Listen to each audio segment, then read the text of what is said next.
O que é que realmente nos move? O que nos faz dar o passo nunca antes dado? Que significado encontramos nos eventos e pequenos momentos da vida? Qual a essência do que nos faz vibrar? Estas e outras perguntas, num registro íntimo e próximo, à descoberta daquilo que é mais valioso na experiência de ser humano: as pessoas e as suas vidas. Porque todas as vidas são grandes vidas. Uma aventura no mundo do propósito, de cada um, mas também das organizações e das comunidades que criamos. Apertem os cintos. A viagem vai começar. Muito bom dia a todos. Estamos aqui em mais um episódio do nosso podcast É de Propósito, com o meu companheiro de viagem, Duarte, e com um grande convidado hoje, o Zé Pedro Cobra. Bom dia, Zé Pedro. Bom dia, muito obrigado. Gosto meu de estar aqui convosco, os dois. Não te vou fazer uma apresentação muito formal, porque todo o conceito desta conversa é um conceito de liberdade e de informalidade e de proximidade. Ótimo. Mas vou começar, talvez, por uma coisa que tu dizes sobre ti próprio. E tu costumas dizer que há 48 anos, neste caso se calhar um bocadinho mais, porque eu li Certo. isto tirado de um texto. Há 51, sim. Agora. Há 51 anos, que és um ser em busca de selo. Fala-nos disso. Sim, eu costumo dizer que sou um ser, isso, em busca ou à procura ou a aprender a sê-lo. É um bocadinho isso. E digo isto porque acho que de facto o verbo ser é um verbo que para mim é caro, não é? E é aquilo que nós somos, aquilo que posso definir é um bocadinho aquilo que eu sou. E o a aprender a sê-lo, porque acho que esta vida é isso mesmo, é um constante de aprendizagem, de evolução, de caminho, que, para encontro connosco próprios, não é? E depois que no fundo se resume a essa simplicidade, que no simples é tão complexo, que é só ser, não é? Já te vi em algumas apresentações falares na contraposição do ser e do ter, e até dizes com graça que nós não somos teres humanos. Sim. A minha ideia de quando falo muito do ser, enfim, é um ser no sentido vivo, não é?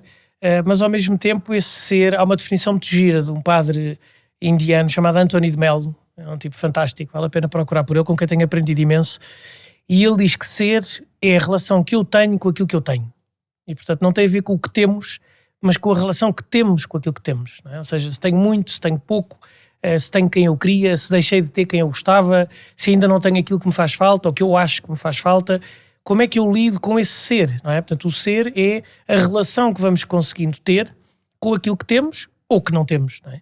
Isso é que nos define, não é? Uma relação que é dinâmica, que vai mudando Claro, ao longo claro. da nossa história de vida, não é? Sim. E quando falamos também nestas questões, às vezes um bocadinho etéreas, do ser, da essência, eu acho que para concretizarmos temos que conhecer a história da vida, não é? E eu se calhar agarro nesta deixa para te perguntar: quem era o menino Zezinho? Como é que foi a tua infância? Foi muito boa. Eu tive uma sorte grande. O meu pai e a minha mãe, família estável, boa, com bons amigos. Ou seja, aquelas coisas que hoje em dia eu acho que nós valorizamos mais, não é? Mas viver em paz, viver em estabilidade familiar, aprendizagem, tive bons amigos, guardo amigos ainda hoje do infantário. Portanto, ou seja, tenho essa sorte de ir acumulando coisas boas ao longo da vida, de ir acrescentando outros, como qualquer um de vocês dois, em circunstâncias diferentes. Como dizia há bocadinho, bom ver-vos agora aqui neste casamento perfeito, para este momento bom. E tive uma infância boa, fui um miúdo. A minha mãe dizia que eu já na infantil, a professora da infantil sentava-me lá em cima de uma maquinha e punha-me a contar histórias aos outros miúdos, não é? Portanto, eu já tinha gosto em falar. Já fazias talks na altura? Já fazia talks na altura. Agora dizes bem, não tinha pensado nessa perspectiva, mas sim, era um bocadinho a partilha. Sempre fui muito ligado ao storytelling. O meu pai transmitiu muito isso. O meu pai transmitiu muito gosto pela história e pelas histórias, não é? Qual era o background do teu pai? O meu pai era advogado.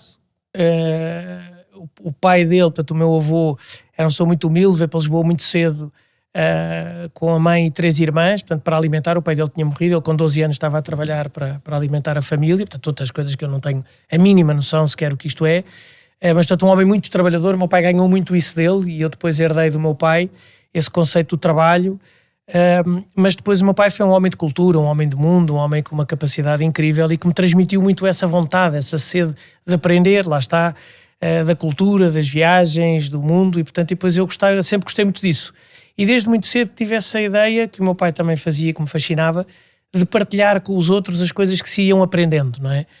Portanto, isso é uma coisa que veio desde muito cedo. Assim como o humor também foi uma coisa que desde muito cedo fui tendo, aí talvez por minha avó materna, que era uma mulher com uma presença e com um sentido de humor, daqueles filmes portugueses antigos, percebes? Ou seja, eu vivi e convivi muito com isso. E sempre tive muito isso, essa história também do humor foi uma coisa que me acompanhou desde muito cedo. E portanto o Zezinho foi um miúdo muito... Teve muita sorte, teve muita sorte. E depois o sítio onde tive, os vizinhos que tive, os amigos que fui tendo o privilégio de ir tendo, um miúdo cheio de sorte, pá.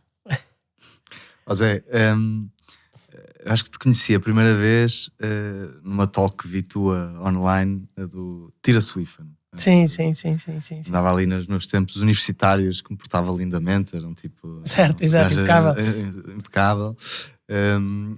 E isso marcou muito a minha relação que tenho hoje em dia até com a Isabel, a minha mulher, de... Quando começámos a namorar, mostrei-lhe essa talk e ainda hoje em dia lá em casa às vezes é preciso limpar, não sei o que, limpa-se, é preciso, partiu-se. Ou quando as crianças vêm, pronto, portanto tens esta capacidade de falar temas sérios e que são importantes para a sociedade, para a comunidade, para Portugal, para o mundo, a brincar, não é? E com humor. Mas antes de ir ao humor e àquilo que é hoje também a tua vida aí, e continuando aqui no Zezinho, sim.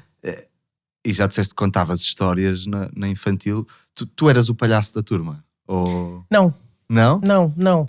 Eu até era, como é que eu dizer, eu era discreto. Tinha uma coisa que eu acho que hoje em dia, olhando para trás, tinha muita cumplicidade com as pessoas. Estás a ver? Era um bocadinho o trato 1 a 1.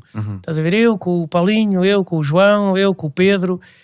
Não era propriamente palhaço de turma. Aliás, o meu pai era super discreto, sempre gozou comigo quando eu depois comecei, digamos, a apalhaçar, para usar assim uma expressão, e brincava muito com isso.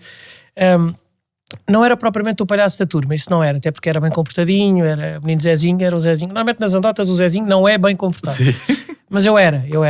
Eu tinha uma coisa também, eu faço anos em dezembro, e tenho feito já, tenho mantido sempre a mesma data. E portanto, eu entrei mais novo, não é?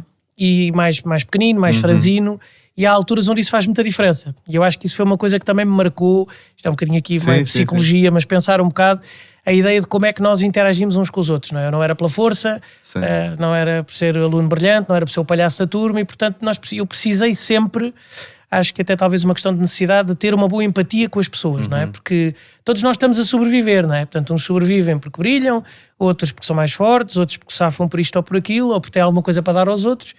E eu fui sempre muito pela proximidade com as pessoas. Portanto, eu era próximo das pessoas. Acho que foi um bocadinho por aí.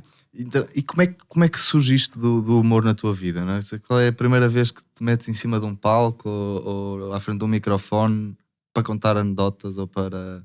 Como é que isso surge, não é? Pois, olha, eu acho que, de facto, quando olhamos para a história, uma das coisas giras é o tempo, não é? Quando nós pensamos no tempo, nós queremos sempre que tudo aconteça rápido, não é? Hoje em dia, então, a emergência, a urgência de tudo, não é? Mas, de facto, as coisas vão se construindo, não é? Há um tempo giro, há um tempo divino, como diz o Padre Vasco, nosso amigo, um tempo divino, há um tempo certo para as coisas medrarem. E eu acho que consegui um acumular muito curioso de vários fatores. Porque eu, enfim, segui a minha vida como advogado, não propriamente influenciado pelo meu pai, mas acredito que tivesse uma referência subjacente, e também sou uma pessoa de valores, de direitos, de justiça, isso considero-me, portanto não é uma coisa fora da caixa, antes pelo contrário, e segui isso, que me permitiu ter o meu suporte financeiro e a minha base de vida. Depois, em paralelo, tinha sempre o humor. Era uma coisa que vinha, como estava a dizer, desde miúdo, desde pequenino. Depois tenho muito boa memória e, portanto, fixava bem as anedotas, as brincadeiras. Quando as repetes, também, evidentemente, as memorizas. Portanto, as coisas foram acontecendo. E eu fazia e dava por mim em jantares, almoços com amigos, e acabávamos sempre da mesma maneira, comigo a contar uma série de anedotas e as pessoas a gostarem. Sabes que hoje, provavelmente, temos que acabar assim, não é? Pois lá chegaremos. E portanto, isto para dizer o quê? Que... o humor estava muito presente, não é? E depois até a presença, não é? A gente às vezes fala muito, o humor é a presença de espírito. Aliás, tu há bocado estavas a dizer uma coisa de levar a vida, de falar de coisas sérias, mas a brincar, uma frase que eu cito muito e que uso, aliás tenho um placar na minha sala em casa, que é dos Monty Python, portanto uma referência incontornável no humor atual, e que é rir é a melhor maneira de levar a vida a sério. E portanto no fundo nós podemos e devemos falar de coisas sérias, que é uma coisa que a maior parte das vezes as pessoas também não gostam muito. Há bocado o Frederico estava a dizer, entramos aqui no etéreo, nisto e naquilo. Na verdade, eu acho que essa é a essência dos temas. E nós ficamos sempre um bocadinho pela rama, não é? Hoje em dia cada vez se discute menos até coisas mais estruturantes. A espiritualidade parece que é proibido, a política somos todos contra qualquer coisa, não é? E fala-se pouco das coisas mais estruturantes, onde é bom até haver discussão e haver essa construção saudável lado a lado, não é? Enfim, como fazemos pouco esse tipo de coisas, eu acho que faz falta. E depois o humor é uma ferramenta que ajuda precisamente porque nos revemos, porque nos identificamos, porque nos aproximamos, não é? Quebra gelo, quebra barreiras, quer dizer, aquela defesa que estamos todos um bocadinho quando a pessoa conta a andota e fala, revende-se a si próprio na situação, os outros de repente também se revêem, não é? Portanto, é uma forma, lá está, mais uma vez, de cumplicidade e de proximidade uns com os outros. E portanto eu sempre fui fazendo muito isso, mesmo em temas sérios, em reuniões de conselho de administração que acompanho na minha vida profissional, até situações em tribunal, quer dizer, ou seja, não é gozar com as pessoas, é trazer humor à situação. Acho que a vida deve ser vivida, digo muito isto, com amor e com humor, não é? E o humor é um veículo privilegiado para isso, não é? Para podermos viver em amor e em proximidade. Portanto, eu fui vivendo isso com muita naturalidade. E depois surgiu um momento, foi até uma coisa curiosa, num restaurante onde eu costumava ir com uns amigos. Aliás, a primeira vez que eu falei assim, assumidamente em público, depois falava sempre nas festas de anos, entre amigos, casamentos, tocava-me sempre a... Conta aquela. Exatamente, conta aquela. E depois a primeira vez foi em março, portanto, está a fazer anos agora, está a fazer 14 anos agora que fui falar ao Hospital de Santa Maria. Fui convidado na altura pelo professor Gomes Pedro, que era meu amigo, eu conhecia de miúdo, tinha sido meu pediatra, sou muito amigo da família, e ele desafiou-me a ir ao hospital num evento que havia lá. E então eu contava muitas histórias à minha filha. Histórias que tinham sempre uma mensagem. Tinha muita brincadeira, muito humor, mas sempre com uma mensagem qualquer. E terminava sempre com uma citação ou da Madre Teresa de Calcutá, ou do Gandhi, ou de um Eckhart Tolle, ou de um Margaret Powers, As Pegadas na Areia. Tinha sempre uma mensagem de fundo, não é? E eles desafiaram-me no hospital e eu fui lá contar histórias aos miúdos. E aí comecei uma rúbrica, foi a primeira vez que comecei assim a falar em público, que se chamava Troca uma História por um Sorriso, e que foi uma coisa que me marcou imenso. E durante vários anos ia lá contar histórias aos miúdos que estavam internados. A minha filha tinha lá estado também internada, felizmente com uma coisa passageira, mas marcou muito aquele momento, não é? E sobretudo os pais e as pessoas todas que estão naquele momento. E esse Troca uma História por um Sorriso, eu fui muito abusador do ponto de vista de crédito, porque ganhei muito mais do que aquilo que dei, não é? Foi incrível o que me marcou em todos os sentidos, não é? Portanto, foi a primeira vez que eu comecei a partilhar histórias que tinham brincadeira e humor. Tu estás a falar de miúdos desde os 3 anos até aos 17, não é? Claro. E portanto há uma mensagem, e tens os pais, e portanto há uma mensagem de fundo que está lá, mas tem muita macacada de permeio, e brincadeiras, e máscaras, e portanto eu vinha com o meu fatinho e gravata da empresa, não é? À hora do almoço, chegava lá, tirava a gravata, punha um colete, punha uma boina, já estava a fingir que era o tipo das couves e mais não sei o que e tal. E assim umas histórias, havia uma história de legumes, que eu comprava os legumes na praça e levava para os miúdos, era uma sopa de amor, não é? Portanto, como é que tu davas amor a cada legume? Assim, tinha assim umas coisas. Foi a primeira vez, digamos, que eu falei em público há 14 anos, neste tipo de coisas, não é?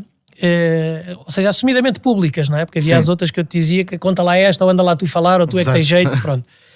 E depois comecei a fazer outra coisa, que era a comédia em pé, que para mim era muito tuga, muito português. Eu sou muito tuga, assumidamente muito português, e para ser mais à portuguesa chamava-lhe comédia em pé, zinhos de coentrada, que é para não ser possível traduzir, quer dizer, não há stand-up comedy, estás a ver, nenhum, é Little Feet of Coentrade, estás a ver, não dá para traduzir, não tem hipótese, né? Portanto, era comédia em pé, reticência, zinhos de coentrada. E o que fizemos era no restaurante uns amigos, onde eu, cada vez que íamos lá jantar, imagino de 15 em 15 dias, com uma grupeta de amigos, ficava sempre eu a contar anedotas ao fim, e foi um jogo de Portugal que nós perdemos com a Espanha para o Mundial, salvo erro, na África do Sul, perdemos por 1 golo, e a malta estava muito desolada, ainda vivia uma série de pessoas no restaurante. E às tantas eu comecei a contar anedotas de portugueses e espanhóis, e com o cascol, e depois a malta disse, mas vai para ali, e as pessoas começaram a ouvir, no restaurante todo que ali estava, e eu fui contando anedotas sobre coisas a puxar por Portugal, e umas a brincar com espanhóis, outras só a puxar por Portugal, e o Tuga é o maior, aquelas anedotas do português e do não sei o quê. E aquilo saiu dali, houve um senhor que me veio oferecer o cascol, para tu perceberes, com simpatia, a dizer, olha, você não me interprete mal, eu estou a dar o cascol, não é uma gratificação, é porque você, de facto, os miúdos, vamos daqui todos de alma cheia, quer dizer, vai ser o único carro que vai sair daqui a buzinar, percebes, a noite inteira a puxar para Portugal, porque ganhamos, não é? E então nós dissemos, bora fazer daqui uma coisa gira, e começámos essa coisa da comédia em pé, em que, o que é que ele fazia? Nesse restaurante, portanto, um grupo de amigos, chamava-se Prova dos 9, ali na Estrada da Luz, que até era uma zona perto da minha casa, da casa dos meus pais.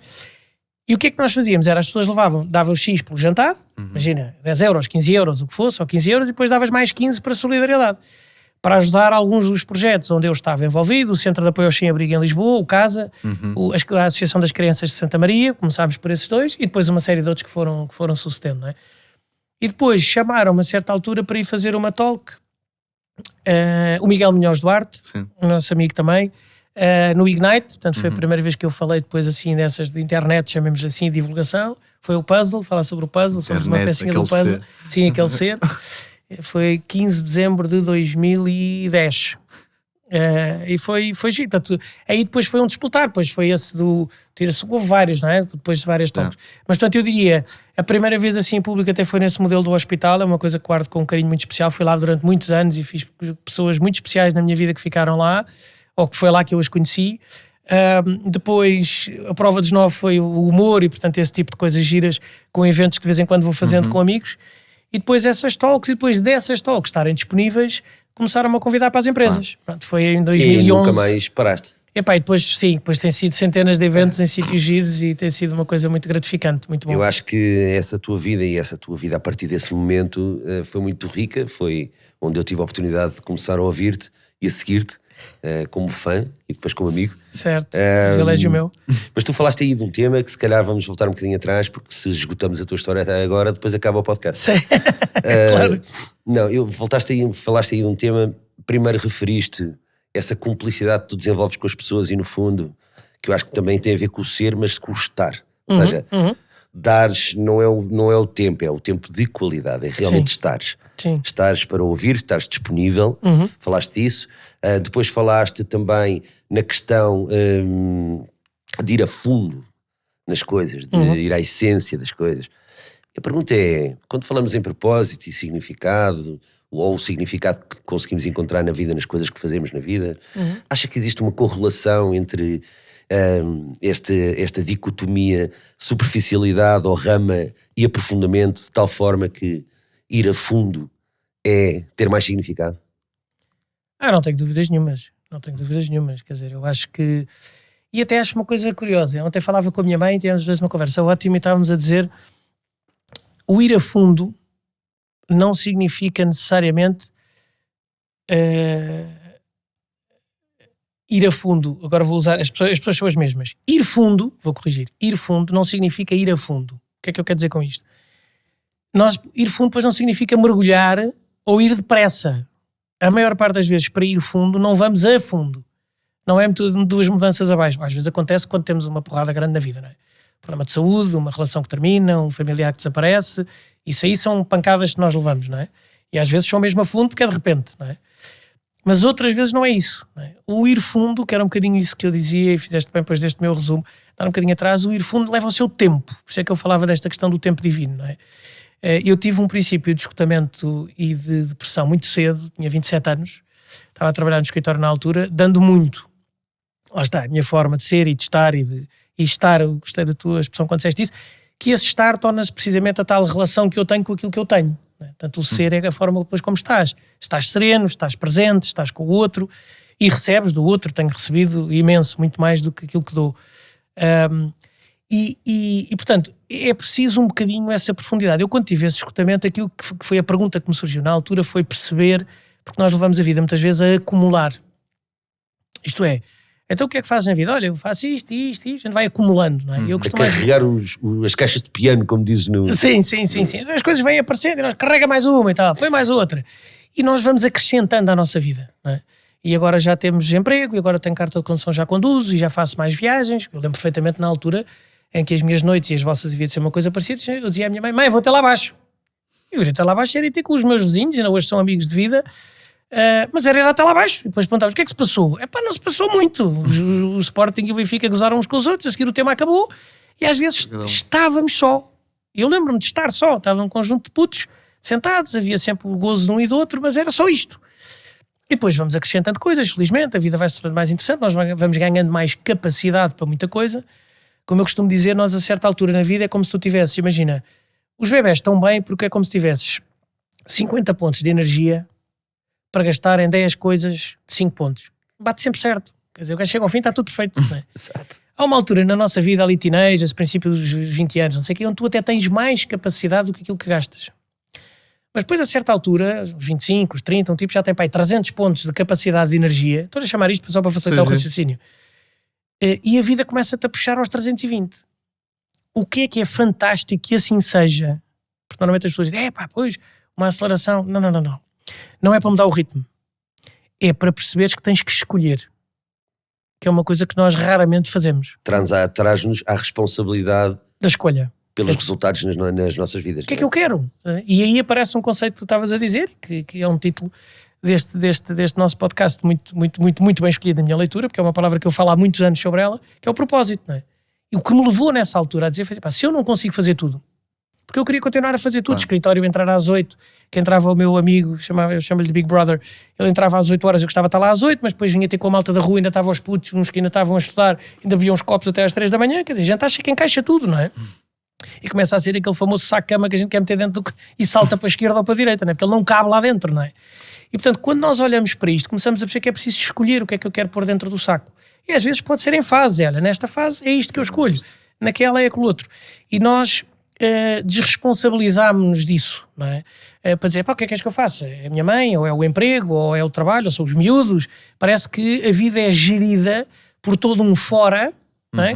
Que por um lado me penaliza, porque até me faço de vítima, e por outro lado me desresponsabiliza, como que diz, o que queres que eu faça? Mas isto é assim, não é? Para além de nos retirar poder, não é? E desempodera-nos em absoluto, não é? Portanto, ou seja, por isso é que eu digo, é uma boa notícia dizer a alguém, está nas tuas mãos.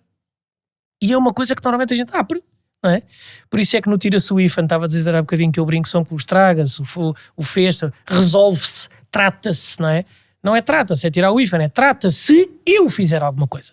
E a primeira vez que eu falei nisso, e nessa talk eu falava nisso, é precisamente se eu fizer por mim. E o que é que eu tenho para fazer na minha leitura é esse trabalho de profundidade. Ir fundo.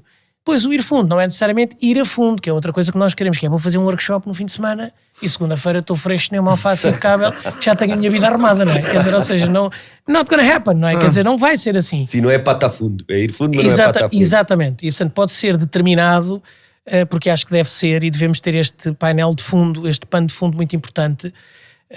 Eu costumava dizer-me durante muitos anos, nas minhas talks, começava precisamente por aí, que andamos um bocadinho perdidos, não é? E quando falava nisso, que achar que andamos perdidos, depois dizia que porque nos falta o propósito. Portanto, eu achei imensa piada o título do vosso podcast, porque é exatamente isso que eu acho. Qual é o teu propósito? E acho que nós temos hoje em dia, a maior parte das coisas, não temos uma percepção de uma coisa que eu acho importante, que é os KPIs, não é? Estão errados. Estás a ver? E nem de propósito, porque estava a pensar, vir aqui convosco, que na verdade o KPIs não é Key Performance Indicators, não é? Devia ser Key Purpose Indicators. E porquê que eu estou a dizer isto? Porque normalmente tu dizes assim, eu se for um tipo, eu tenho a minha autonomia, tenho tido sucesso, estou super motivado, estou a crescer, as coisas correm bem porque correm como eu quero, sou um tipo livre e portanto sou feliz. E se tu disseres estas palavras que eu utilizei aqui, a toda a gente, a pessoa diz, compro, é isso mesmo que eu quero. E o que eu costumo dizer, por exemplo, para usar estas, há várias que eu faço esta dicotomia, é que não é nada disto. Ou seja, a ideia, e eu costumo até começar por aqui, quando se fala em motivação, e muitas vezes dizem para ser motivational speaker, etc. Eu não gosto desta ideia, porque a motivação é uma coisa, o propósito é outra. Eu estou já aqui há 2 anos e meio, num sítio que adoro e falo sempre e publicito sempre, que é a STAT, uma academia de artes marciais. Do Tanger, né? A Culpa Tanger, exatamente, é um projeto giríssimo, porque junta tudo isto a valores e a forma de estar. E eles têm uma das t-shirts que têm, que é giríssima, que as pessoas que têm os cintos pretos, portanto, eles, eu não, lá chegarei, mas e tem estas duas coisas giras, 2 frases muito giras. Uma é, um cinto preto depois atrás diz, um cinto branco nunca desistiu. E portanto, isto ir fundo é ir fundo, e não é a fundo, porque levas tempo, não é? Levas tempo. E a outra, muito gira, que veio a propósito do que estamos aqui a falar, que está a palavra a propósito, que é Purpose Eats Motivation for Breakfast. E é exatamente isso. Quando eu tenho um propósito, eu não me importo de cair. Não gosto, mas sei que tenho que me levantar para seguir. Quando eu tenho motivação, é aquela coisa do tum. A gente vai muito contente e não sei o quê, chega lá, aquilo corre mal e a culpa é de alguém, é uma chatice, é não sei o quê, quer dizer. Portanto, eu acho que essa diferença do propósito para a motivação, eu não ando à procura de sucesso, estás a ver? Eu ando à procura de evolução. Essa coisa do sucesso é outra coisa, não é? Portanto, tens várias dicotomias nestas, a autonomia, o ser livre, A liberdade não é um objetivo. A liberdade é um veículo privilegiadíssimo para exercer e para ser amor. Estás a ver? Eu preciso de ser livre para poder, na minha plenitude, servir os outros e estar no mundo. Estás a ver? Que é completamente diferente do objetivo é ser livre. Porque isso é libertinagem. Nós não fomos feitos para a libertinagem. Estás a ver? Como a autonomia. Eu sou autónomo. Não é autónomo. Mafalda Ribeiro, nossa amiga, e uma oradora incrível também, uma pessoa com quem aprendi imenso, eu ouvi dela uma frase espetacular, percebes? Que é que não são as pessoas felizes que agradecem, são as pessoas que agradecem que são felizes. Portanto, voltas ao mesmo tema. Não é felicidade, é gratidão. Começa por agradecer. Estás a ver? E, portanto, estes KPI estão quase todos errados. Não é? Porquê? Porque nós estamos à procura da performance e não do propósito. Estás a ver? Se eu estiver à procura de um propósito, eu percebo que, e o que é que eu costumo dizer depois, na vida, casamento, emprego, eu estou a falar da nossa comunidade, não é? As coisas que muitas vezes contam. Casamento, emprego, carreira profissional, estabilidade financeira, a ligação com a família de sangue, coisas que nos foram introduzidas e é normal que existam numa sociedade. Mas tudo isto não são objetivos e ainda está para alguém para me vir dizer o que é sucesso em qualquer um destes casos, não é? É um casamento duradouro? É a duração do casamento que nos interessa? É um emprego de longa data? É um estatuto muito grande na empresa? Eu não sei se é isto que eu preciso. Qualquer um destes pontos são veículos privilegiados para quê? Para eu trabalhar o meu propósito. O que é que eu tenho para trabalhar neste caminho? Estás a ver? E isso trabalha-se no casamento ou na relação que tivermos, no emprego, com os filhos, com os pais, com os irmãos, com os desafios. Mas são tudo veículos, percebes? Estes não são os fins. Estás a ver? Isto são tudo veículos para trabalhar aquilo que cada um tem para trabalhar no seu caminho. Isso é que é fascinante. Porque isto tira o ónus de uma determinada coisa que até está tipificada e põe-me a poder abraçar a vida de uma forma muito mais livre, percebes? Incrível, de profundidade, mas traz-nos uma responsabilidade enorme e talvez uma dificuldade ainda maior, não é? Que é, se isto são só veículos e eu tenho a liberdade de, como é que isso se faz? Não é? Então te pergunto um bocadinho, que é, para ti é óbvio qual é o teu propósito, para ti é óbvio como é que se encontra o propósito ou como é que se trabalha o propósito. Enfim, diria duas coisas diferentes. Se me perguntasse qual é o propósito, eu diria que é um bocadinho, na minha perspectiva, comum a todos. Digo, o meu propósito de vida é evoluir para servir as pessoas e o mundo. Falei disto muitas vezes. E esta trilogia depois precisa ser um bocadinho explicada, porque às vezes pode ser mal interpretada. E o evoluir é a proximidade do encontro comigo próprio. Qual é a minha bitola, qual é o meu indicador de evolução? E eu responderia, paz de espírito. Paz de espírito. Não tem nada a ver com o resto. Percebes? E nós podemos estar estourados, qualquer um dos 3 ou dos 5. Já tivemos aqui muitas coisas de trabalho com tipo, está estourado. Epá, mas está com uma paz de espírito do caraças. Porque sabe que está a fazer aquilo que está a fazer. Não é? Atenção que paz de espírito não é paz, são coisas muito diferentes. Não é? Eu outro dia escrevi, é importante nós estarmos em paz de espírito, o que não significa necessariamente paz. Eu, para estar em paz de espírito comigo, é, olha, comigo os valores são estes. E isto pode dar guerra, entre aspas, com outra pessoa, com outras pessoas, com outra opinião pública, mas eu estou em paz de espírito comigo. E a bitola que nós temos que nos habituar a seguir é essa paz de espírito. E, portanto, a evolução é como é que tu a vais encontrando. E este gerúndio que eu utilizei, porque, como sabe, gosto muito do Alentejo, e este tem uma sabedoria diferente. Estás a ver? E o gerúndio é daí que vem, estás vendo? Que a gente vai aprendendo, não é? E, portanto, isto vai-se fazendo, não é? E a paz de espírito é como se fosse um indicador, não é? Subiu ou desceu? E depois pode subir numa determinada fase da vida quando eu ando a querer conhecer o mundo e conhecer pessoas. Hoje à noite onde é que vamos? E onde é que vai ser o forró? Ou qual é que foi o resultado do Sporting? Ou do Porto? Não é? O que é que foi não sei o quê? Porque estamos à procura de outras coisas. A certa altura o meu indicador principal já não é esse, não é? Então quem é que vem jantar cá a casa hoje? Não é? Fases diferentes da vida. E a paz de espírito é que é aquilo que me vai dizendo se eu estou bem ou não. Eu tive momentos de vida impecáveis, onde estava tudo 5 estrelas, o trabalho a correr bem, família, os meus avós ainda vivos, os meus pais vivos, tudo impecável. E dava por mim no sofá com uma ansiedade do caraças. A ter ataques de pânico e ataques de ansiedade. Mas pronto, isto vem de onde? Não é?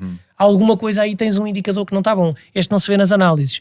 Mas devemos ser nós a saber analisá-lo, não é? Portanto, eu acho que o objetivo é uma evolução, não dizer, olha, já tenho um PhD, estou graduado em não sei o quê, acumulei mais qualquer coisa, não é por aí. Isso lá está, é um veículo para isso, como outros são. Não é? Ter 3 ou 4 filhos é um veículo de aprendizagem brutal, não é? E portanto não é isso que me traz isso. Agora, como é que isso faz? Ir vivendo na perspectiva de eu me ir encontrando comigo próprio. Quer dizer, que eu acredito que essa essência que todos temos, que é uma essência de amor e que é comum a todos. Ou seja, a partícula, se tu quiseres, a partícula que nos junta a todos. Vocês lembram seguramente do Exterminador Implacável, o 2, não é? Quem não se lembra? Quem não se lembra, pronto, até daqueles filmes. E o 2, há uma imagem que eu tenho sempre na cabeça, porque de facto o sacana do bicho não morria, não é? E o outro já tinha arrebentado com ele, e o gajo já estava em bocadinhos, lembram-se, e depois aquilo fica líquido, e as gotas começam-se a aproximar, e o tipo junta-se outra vez, e, pá, isto vai ser impossível matar este tipo, não é? Essa é a ideia que eu tenho, nós temos um estilhaço histórico, se quiseres, do ponto de vista de história da humanidade, um Big Bang, não é? Que também acontece, diria eu, no nosso nascimento muitas vezes. Portanto, há peças que ficam estilhaçadas, parece que estamos separados uns dos outros, mas na verdade esses bichinhos aproximam-se, não é? E a nossa tendência é de aproximação, essa partícula que nos junta, não é? E o encontro com essa partícula gera prioridades. É estar em amor, é querer o bem do outro, é estou porreiro com isto. Depois em cima metes um conjunto de outras coisas. Pá, mas o gajo disse mal de ti. Isso é outro tema à parte, estás a ver? Mas o gajo não é do teu clube, isso é outra coisa. O gajo não é do teu partido. O gajo é não sei quem, o gajo portou-se mal com não sei quem. Tudo isso são coisas que fazem parte da nossa vida. Portanto, eu não estou a dizer um tipo andar a navegar na maionese, claro, ou não querer saber de nada. Portanto, eu não estou aqui a sugerir outro tipo de abordagem, estás a ver? Ou seja, eu estou a dizer uma coisa muito presente, não é? E que é uma paz de espírito que é medida através do nosso coração. Portanto, o meu objetivo dessa evolução é isto. Não é ser muito bom. Eu costumo usar este exemplo que é conhecido de todos, que é uma pessoa que foi um tipo verdadeiramente incrível. Talvez a personagem do século XX, ou uma pessoa que marcou muito o século XX, um homem com uma capacidade mobilizadora inacreditável, fiel aos seus valores. Teve o mundo todo a dizer que não era ele que estava certo. Veio do zero. Era um tipo que adorava psicologia, pintura, era vegetariano, sofreu muito na infância, depois mobilizou-se, tomou conta dos seus, quis fazer pelos seus, teve uma capacidade empreendedora inacreditável, de campanha, de promoção, de marketing. Já estamos todos curiosos. Não, e o nome dele era Adolf Hitler. Não é? Quer dizer, e o tipo era isto tudo que eu estou a dizer. Tu vais ver a equipa dele, tirando o Göring, que era da Força Aérea, que tinha 40 anos, tinham todos 20 e poucos e 30 anos. Portanto, startup, tu vais ver uma coisa de uma startup, tens o mundo todo contra ti, mas eu não desisto, estás a ver? Ou seja, estás a defender os teus, estou. Portanto, não é este tipo de evolução que eu quero. Um tipo que seja muito bom do ponto de vista de capacidade, mas virado para o lado errado, preferia que fosse mau. Zé Pedro, tu agora por causa desse tema, tu falaste há bocado no Eckhart Tolle. Sim. E há aquele livro dele, O Novo Mundo. Sim, para mim é bíblico, eu sei que isto é herético, mas é... Sim, que é sobre a transposição do ego, exatamente. Isso. E tu falaste também, ainda agora, sobre a necessidade de nos conhecermos na nossa essência. Sem dúvida. E de, acrescento, também como tu já te ouvi dizer, que é mais importante estar bem do que ter razão. E eu acho que o estar bem também passa um bocadinho pelo sublimar do ego. Sim, e ir dúvida. Além de ti próprio. O que é que tu achas sobre isto? Não, acho que sem dúvida, é um dos temas que eu falo muito, quando eu falo de evolução, a evolução passa um bocadinho por... Eu já utilizei a ideia de desconstrução do ego, hoje em dia, e apanhado um tipo que eu gosto muito também, um Peter Crone, um britânico, um gajo muito giro, também tem uma série de vídeos na net, ele está para publicar um livro há não sei quanto tempo, mas é um gajo que fala coisas muito giras, e ele diz é mais a integração do teu ego. E eu gosto mais de facto deste conceito. Isto é... Sim, porque ele tem uma utilidade. Tem uma utilidade e faz parte da nossa condição humana. Quer dizer, é como um tipo dizer, eu também corto as unhas, porque não as quero compridas, mas elas fazem parte do meu crescimento. Eu tenho que saber limar ou podar, não é? O padre Dário Pedroso, também jesuíta, fala muito sobre o Deus agricultor. Eu achei este conceito fabuloso, que é o Deus que nos poda. Estás a ver? Porque às vezes a gente tem ramos que achamos que fazem falta, a vida corta-nos e a gente diz, então desapareceu-me esta pessoa, ou tirei isto, ou este emprego, ou esta coisa. Não, é porque tu não ias crescer, ou ias crescer torto, não é? É muito giro este conceito, não é? E portanto há coisas que nós precisamos de saber podar. E sobretudo ter a consciência de que o ego é uma necessidade. Há bocado aquilo que eu falava, por exemplo, de uma retrospectiva que faço de mim, como miúdo, o Zezinho, querido, porreiro, muito doce, sempre fui, ou o Pedrinho, ou o que for. E portanto o miúdo pequenino precisa de sobreviver, não é? E nós, para sobreviver, criamos coisas que permitem o aplauso dos outros. O miúdo faz qualquer coisa com a sopa, a avó bate palmas, o gajo passa a cagar a sopa o tempo todo, não é? Porque acha ótimo que a avó bate palmas, não é? E quem diz pelas palmas diz por este gajo é integrado neste grupo porque tem piada e conta andotas, ou porque é um tipo com imensa cultura como o Federico, ou é um tipo com uma descoberta de mundo como é o Duarte, e portanto as pessoas integram-te para alguma coisa. E esta nossa necessidade de pertença leva-nos a potenciar coisas que desenvolvemos. O problema não é esse, isso está tudo certo. E até devemos utilizá-las. O problema é quando invertemos o processo e ficamos reféns dessas coisas. Um bocadinho como eu há bocado dizia, a liberdade só como objetivo fica uma libertinagem. Eu poder utilizar estas ferramentas que são construídas em jeito de necessidade, até porque, vamos lá ver, uma pessoa não acorda todos os dias a dizer o que é que eu vou ser hoje? E que profundidade é que eu estou? E que propósito é que eu tenho? Senão a vida não acontece. Isso seria muito chato. Não, seria extremamente chato. Não, extremamente chato. E, portanto, o conceito é, olhando para estas coisas, nós vermos de facto, precisamos dessa profundidade. O ego faz parte. Nós precisamos de o construir. O problema é quando depois o deixamos ir demasiado longe. Não é? Ou seja, quando pomos a... porque já é ele em certa medida que lidera. Isto tem duas coisas, que precisamente o António de Melo também fala muito, que são os apegos e as crenças. O apego, ele define de uma maneira giríssima. Apego é uma coisa que tu queres, e isso é ótimo, porque o ser humano deve querer coisas, faz parte da nossa natureza. Segundo, que tu lutas por ela, e isso é fabuloso, porque é o que nos faz mexer e crescer e aprender, não é? E depois ele diz, and then comes the tricky part, is that when somehow you think that if you don't have it, you're not going to be happy. And that's not true. Porque nós não precisamos disso. Dessa pessoa, desse caminho, desse emprego, desse estatuto, whatever it is, estás a ver? Não preciso disso. Mas é bom tudo o outro. Eu devo continuar a querer, devo continuar a lidar, portanto o ego que nos constrói também nos traz imensas capacidades, imensas coisas boas, só não podemos é deixar que seja ele a dar cabo de nós. Não é? E depois temos pouca, felizmente agora não, mas durante muito tempo, e a nossa geração ainda cresceu assim, com uma ideia que a desconstrução era uma coisa foleira, percebes? Parece que eras incoerente, tens que achar um invertebrado, percebes? Eu sempre fui isto, hoje em dia dizes alguém, eu sempre votei PSD, ou eu sempre votei não sei o que, já não faz sentido nenhum. Estás a perceber? Não faz sentido nenhum.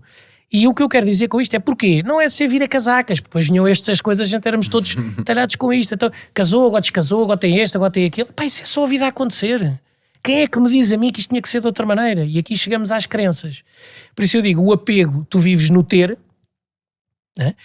E queres muito ter uma coisa, tens medo que ela não aconteça, não é? Eu costumo contar aquela brincadeira daquele tipo que gostava tanto da mulher, percebes, tanto, pá, eu amo-te tanto que até me falta o ar, não é? Ela dizia, pá, isso não é amor, isso é asma. São coisas diferentes, não é? E ele responde, então eu asmo-te, estás a ver? Ou seja, porque na verdade a pessoa depois vive nisso, não é? E é bom que se tenha essa vontade pela mulher, pelo marido, pelo emprego, pela sociedade, o que for, whatever, pelos filhos, mas perceber que não dependemos dele. E é esse tricky part que vem um bocadinho aqui, que te dá a liberdade. O mesmo com as crenças, não é? Que é o ter, como eu costumo brincar, o ser, não é? Portanto, e depois o que é uma crença? É o ter de ser. Que é isto tem de ser assim. Eu tenho que ser casado para a vida. Eu tenho que viver um emprego, não sei. Eu tenho que subir sempre na minha carreira. Eu tenho que estar sempre a ganhar mais dinheiro.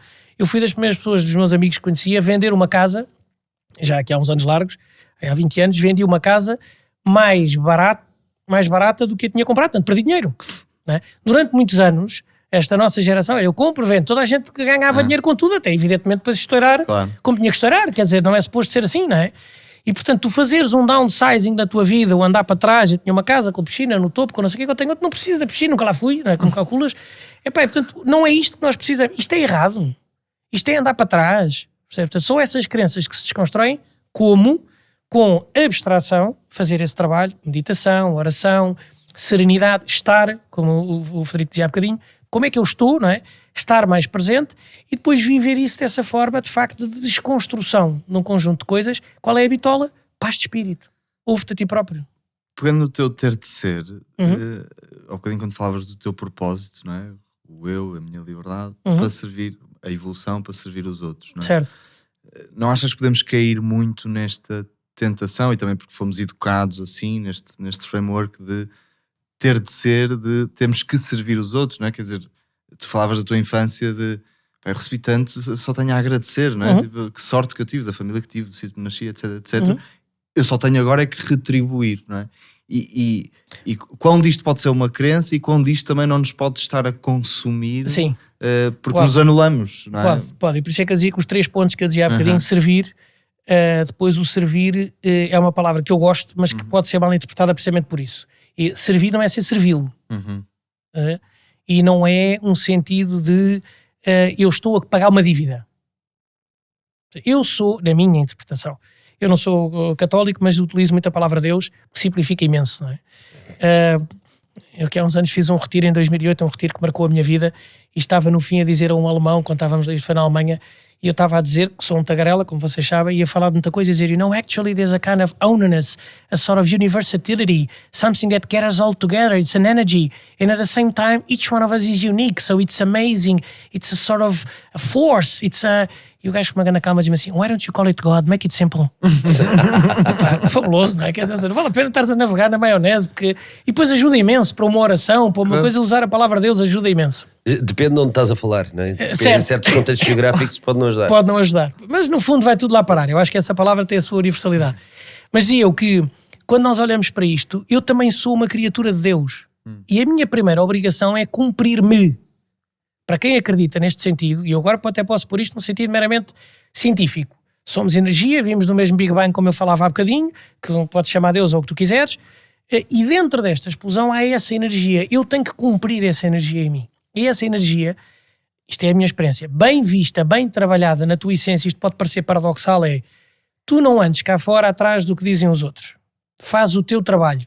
E a minha conclusão de experiência própria de vida é que eu fazendo o meu trabalho vou inevitavelmente ter aos outros. Porque vou ter a tal partícula que me junta nos outros. E portanto há uma diferença muito significativa entre uma pessoa que está a fazer muito pelos outros porque tem medo, porque quer ficar bem na fotografia, porque foi assim que lhe ensinaram, porque acha que deve, no tal sentido, servi-lo, ou aquela pessoa que faz exatamente a mesma coisa, ou se calhar até menos, mas faz do sítio certo. Porque fez o seu trabalho interior, porque deixou de ouvir o ruído que tinha fora, e quando se encontra consigo, eu não tenho a mínima dúvida, eu não conheço uma pessoa que faça um trabalho interior sério, seja através da religião, da espiritualidade, do yoga, da meditação, o que for, que faça um trabalho sério e que no seu final não vá parar aos outros. Sempre. É inevitável. Atenção, não significa que todos estejam a fazer pelos outros, façam esse trabalho. Não é? Portanto, claro. São coisas diferentes. E por isso é muito bem chamada a atenção por ti, por isso é que eu dizia que as 3 palavras têm que ser bem explicadas. O evoluir não é ter PhDs e dinheiro e sucesso, era o que eu estava a dizer, é o encontro connosco. Esse é o meu dever, e todas aquelas vertentes da vida são veículos para isso. O servir é, na verdade, porque a minha essência é essa. Estás a ver? A Academia Ubuntu, que nós conhecemos muito bem, e o Frederico também conhece. Eu sou porque tu és. Exatamente. E a expressão é essa, não é? A filosofia é eu sou porque tu és. Há bocado quando eu dizia, nós achávamos, eu sou autónomo. Pá, ninguém é autónomo. Estás a ver? Mas é que não é mesmo. Estás a perceber aquele conceito, não preciso de nada, não preciso de ninguém. Não, então liga lá a eletricidade. Num mundo que nos vende a autossuficiência. Percebes? E vende essa autonomia, o self-made man ou self-made woman americano, que tem muita coisa de muito bom, mas não é self-made nada. Estás a dizer? É que não tenhas ilusão nenhuma. Inclusive as porradas que te deram para tu superares. Quer dizer, este tipo sem aquele não era nada, não é? Quer dizer, ou seja, o Sporting sem o Benfica não seria campeão, ou se o Porto não seria campeão se não fosse o outro. Precisamos uns dos outros até para esses sucessos. Estás a ver?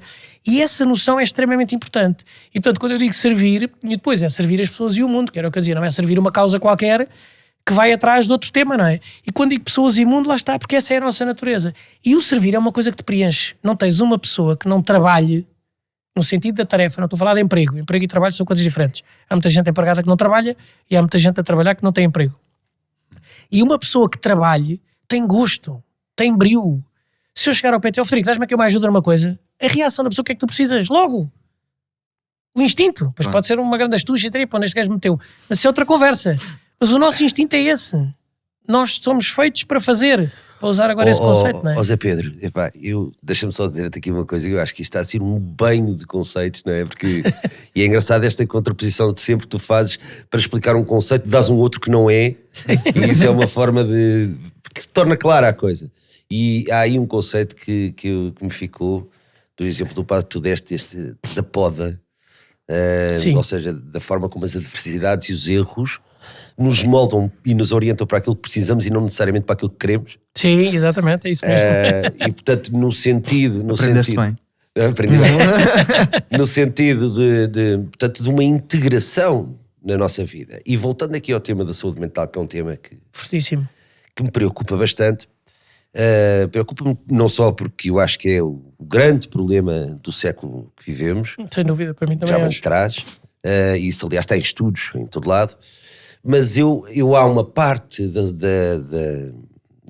doença mental que eu acho que é altamente transformadora.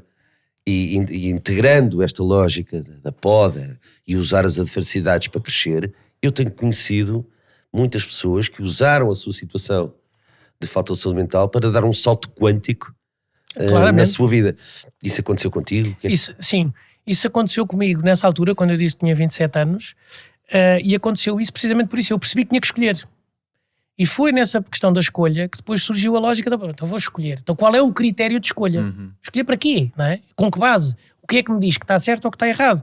Deixo os amigos do antigamente? Abraço o trabalho, porque o meu avô dizia que o homem trabalha, que traz, que não sei o quê. Qual é o critério? Quer dizer, onde é que isto se escolhe? Não é? Foi aí que me abracei a ler coisas sobre religião, filosofia, física quântica, um milhão de coisas. E eu já era um tipo curioso, fruto também da relação que tinha, que o meu pai me ensinou a ter muito na vida, embora o meu pai fosse um homem completamente zero, espiritual e este tipo de coisas e tudo isso. E era um homem, mas eu apanhei essa forma, lá está, e apliquei essa vontade de aprender, essa sede, esse gosto, até essa memória, para este caminho novo. Para mim foi completamente novo, não tinha sequer o apoio ou o exemplo, digamos, da família nesse tipo de coisas. E mergulhei muito nisso. E para mim foi o primeiro ponto que virou completamente, porque me mergulhou nesta busca. E depois tive mais tarde outra vez outras situações parecidas, essa que eu estava a dizer que estava tudo ótimo, está tudo impecável, eu com ansiedade em casa, portanto andava a tomar ansiolíticos, um tipo pergunta, mas por que raio de carga d'água, não é? Estás com as rotações e nem percebes bem, porque achas que estás a responder certo a tudo. E portanto eu acho que nós percebermos e termos a humildade para perceber que, aliás, ainda pegando um bocadinho a ideia do Eckhart Tolle e do António Damasio, também o português, o professor neurocientista, que dizem isto, que é: a mente é uma ferramenta da consciência. O meu eu é que tem que agarrar a mente. Se a mente ultrapassa isto, estamos tramados porque dá cabo disto tudo, não é? E é mesmo aquilo que nos acontece, não é? E portanto, vamos lá pôr quem tem que estar ao serviço daquilo que faz sentido. É a imagem do cocheiro na carruagem, não é? Exatamente, isso mesmo. Não é o cavalo que vai à ganância por aí fora porque vai correr mal, não é? Vai correr mal. E não é por mal. Repara, a mente, eu costumo falar nisto muitas vezes, o cérebro é um órgão. E, portanto, por definição, tem como objetivo sobreviver. Como é que ele sobrevive? Utilizando o que tem. O que é que ele tem? O passado. E como é que ele lida com isto? Quer proteger e prever. Ele prevê como? Com a história que já teve. E o que é que ele quer? Proteger. Tu não vais para aí, que isto é um sarilho de todo tamanho. Quando muitas vezes o que nós precisamos é precisamente de ir para aí. E, portanto, a liberdade com que nós sabemos analisar criticamente aquilo que um bom consultor, que é a mente, deve ser ouvido, mas não é o CEO. Não é ele que manda. E às vezes é mais fácil... imagem, é muito fácil de reter isso. Porque é um consultor bom, e quer-te bem. Por isso é que eu dizia há bocado, não é bater no ego e dizer... Eu costumo dizer que tenho uma ordinária de uma Fraulein cá dentro da minha cabeça. Eu até nem utilizo a palavra ordinária aqui por razões óbvias. Utilizo a palavra ordinária de uma Fraulein, não é? Vocês querem dizer, devias ter feito isto. E já me zanguei muito com ela. E hoje em dia percebo que não é? Que essa senhora na verdade quer o meu bem. Porque ela acha que, quando fazias isto, corria bem. Então não estás ao pé do teu amigo, olha que depois ele deixa de ser teu amigo. Ela quer o meu bem. Eu tenho é que só dizer à senhora, não é? Trancá-la no armário, porque depois ela vai bater mais ainda e vai fazer mais barulho, porque fica ainda mais aflito. Ou seja, imagina alguém que te quer bem e que tu não ouves e que até o trancas no armário, ele vai gritar o mais que pode, porque só quer o teu bem. Isto é uma imagem completamente diferente de queremos mandar abaixo uma coisa que é nossa. Temos é que agarrar nessa senhora, sentá-la no sofá e dizer, olha, muito obrigado pela sua dica, eu estou a ouvi-la, mas embora lá experimentar a ver se fazemos isto de outra maneira, a ver se eu, não jantando com este amigo, ele continua a ser meu amigo. Bora experimentar e a senhora se calhar acalma-se, não é? E portanto, o ego, a história, o caminho, a mente é super importante para ser ouvida, para ser como consultor, mas perceber que eu, essa tal consciência que me ouve, não é? O Eckhart Tolle faz essa forma de uma maneira muito gira, quer dizer, eu se me estou a ouvir, quem é que está a ouvir, não é? E portanto, é esse posicionamento que precisa, aí sim, lá está, de saber estar, de ter um estilo de vida que também temos que saber coordenar, são as escolhas, não é? Perceber quando é que é prioritário, meditar, encontrar outro caminho, estar com pessoas que nos fazem bem, o ecossistema é de facto muito importante, não é? As pessoas que temos à nossa volta, e isso depois implica escolhas, para a pessoa dizer, então se calhar não estou neste sítio, ou não trabalho aqui, ou não quero este casamento, ou não quero este bairro, ou não quero esta coisa, e depois a pessoa não quer mudar de bairro, vai mudar de casa, e tal, para mudar de emprego, para mudar de mulher, ou de marido, a pessoa não quer, não é? E isso não ajuda. Por isso é que eu digo, escolhendo e tendo essa prioridade, então depois nós conseguimos criar condições para ir à procura disso, não é? Tu tens aqui uma história de vida vivida muito profunda, não é? De ir à procura, de ir estudar, ir ler, ir falar, meditar, etc, etc. E ao bocadinho estavas a dizer, tens uma filha. Falo sempre um bocado disto, que eu também tenho 2 filhas mais pequenininhas, e é como é que se educa ou como é que se ajuda, não é? Porque acho que não passamos isto diretamente, a que estes seres em construção encontrem o seu propósito, façam este caminho, não é? E isto podemos pensar mais lato do que se calhar só os nossos filhos, também sim, à nossa volta, não é? Portanto, como é que toda essa riqueza que tu tens de vida acumulada no bom sentido, porque foi experiência, certo, como é que se passa? Em primeira mão, se calhar, à tua filha, em segunda mão, a outros. Acho que há 2 formas de passar isso, não é? E uma é a partilha, e eu faço muito com as ditas histórias, não é? Portanto, as histórias que eu fui contar a Santa Maria eram histórias passadas à Madalena, ou seja, à medida que vamos aprendendo também perceber o que estamos a aprender, depois agarrar nesse tema da aprendizagem, falámos aqui de uma série deles, o ser e o estar, a mente e a consciência, ou não sei o quê, depois agarra nisto e construís uma história para partilhar com a pessoa. Porque a forma como a partilhas pode ser uma seca, pode ser uma estucha, pode ser pesado, pode ser profundo, pode ser etéreo, a pessoa não apanha, não é? O que eu tento sempre fazer é um bocadinho aquilo que o Frederico há bocado simpaticamente estava a dizer, que são imagens boas, porque nos ajuda, a pessoa consegue perceber. Portanto, eu faço por fazer muito por aí. E isto tem outro, faz o match com o segundo ponto, que é fazer isso também com cumplicidade. Quer dizer, eu no hospital estava a contar as histórias destas coisas aos miúdos, sobre tu encontraste a ti próprio. Uma das histórias que eu contava era o Odraúd e o Pequeno Grande Mestre. Isto foi uma história incrível, que me marcou muito, porque era uma história de um miúdo que me telefonaram do hospital a dizer que, olha, nós gostávamos que fosse só falar ao Eduardo, porque ele está muito mal, ele vai partir. E eu fiquei à rasca, não é? O que é que tu vais dizer a um miúdo que vai morrer, não é? E eu disse, ok, deixa-me eu meditar e orar e perceber se consigo ter aqui a energia e o sentido para ser útil.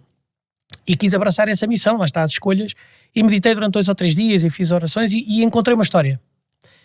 E liguei, olha Rosário, eu vou e conto comigo, etc. Eu disse, Pedro, venha, nós precisamos todos de si, mas infelizmente o Eduardo já não está entre nós. Pá, tu não estás a ver o murro no estômago. Eu tive que dizer ao Rosário, então eu já lhe ligo. Pá, tive meia hora a chorar. Porque tive a criar uma proximidade com aquela criança, uma coisa brutal. E depois liguei-se, olha, eu vou na mesma. Ia lá de receber um dia, não é?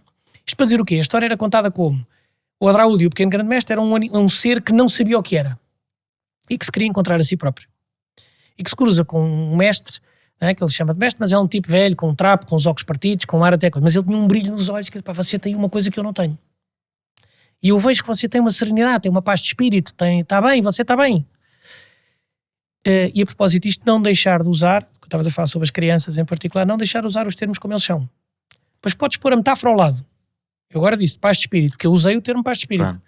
Se começas a usar um léxico qualquer diferente, depois podes comparar com outra coisa.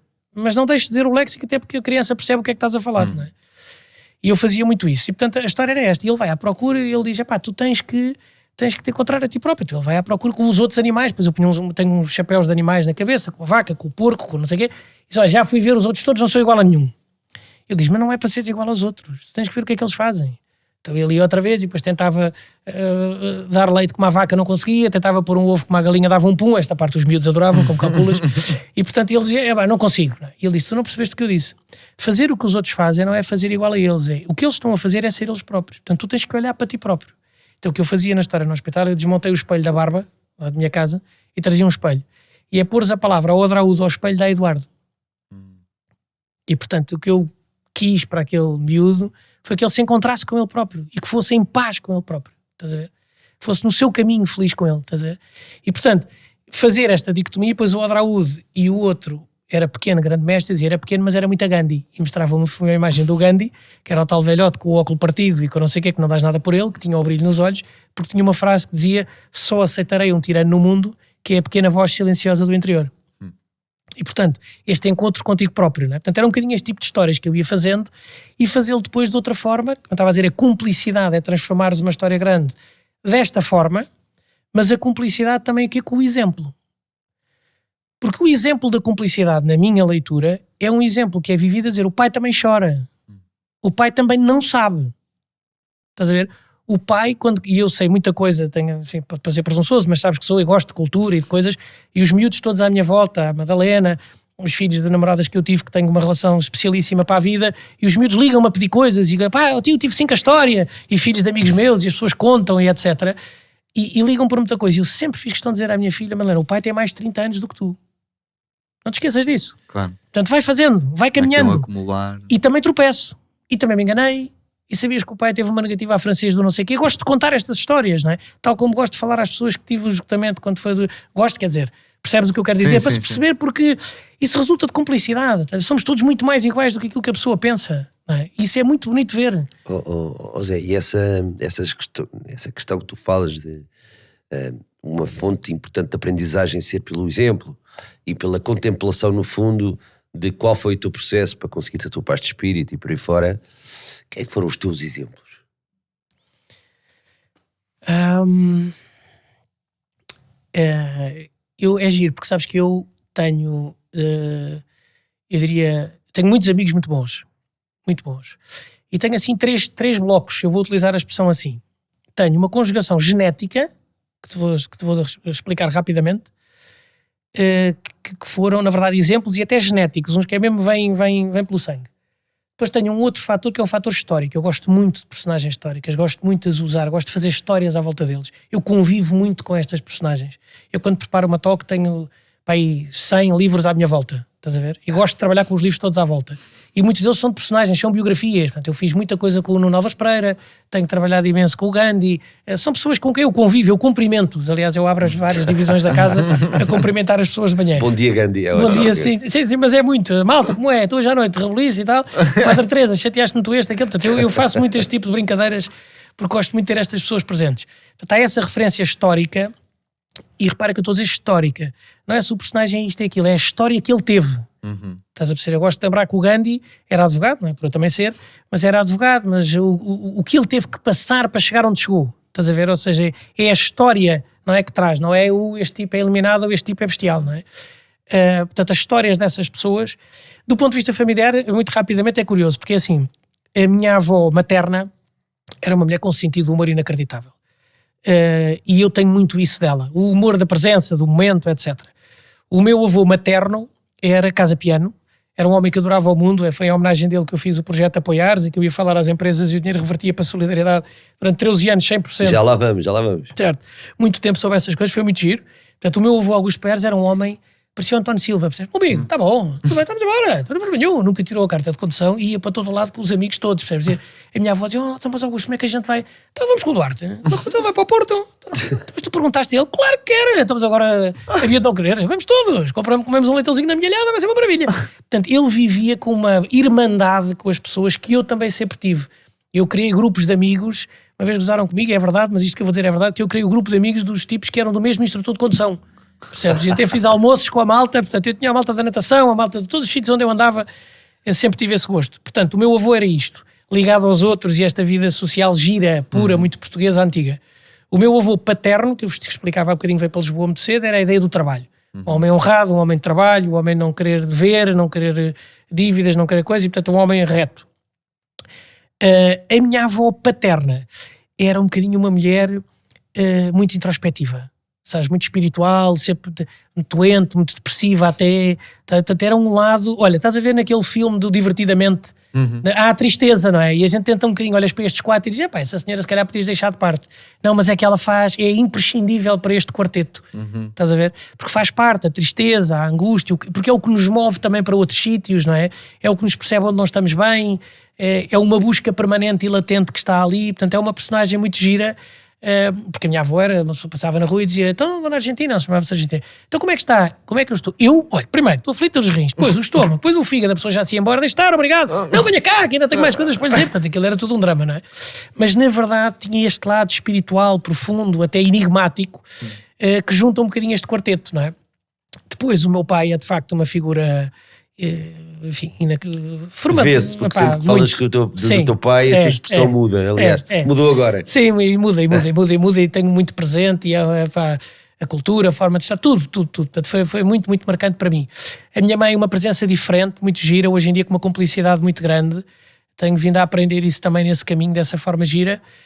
E portanto a família é esta coisa genética, estás a ver, que é uma conjugação, por isso é que há bocado quando eu falava há um tempo, vens com o humor, depois crias a procura da filosofia, da procura do mundo, depois ganhas estabilidade com a profissão, que é o que te permite fazer coisas de solidariedade. É um tempo que precisa, não é? Não se começa assim, não é? E portanto há o genético, há o histórico e depois há um que eu resumiria nisto, que é a comunidade, a tal história de que não sou, eu sou porque tu és, não é? Eu tenho muitos amigos muito bons, pá, percebes? E várias vezes as pessoas com que estou dizem assim, pá, também tens muitos amigos, depois constata-se isso, eu tenho muitos amigos muito bons.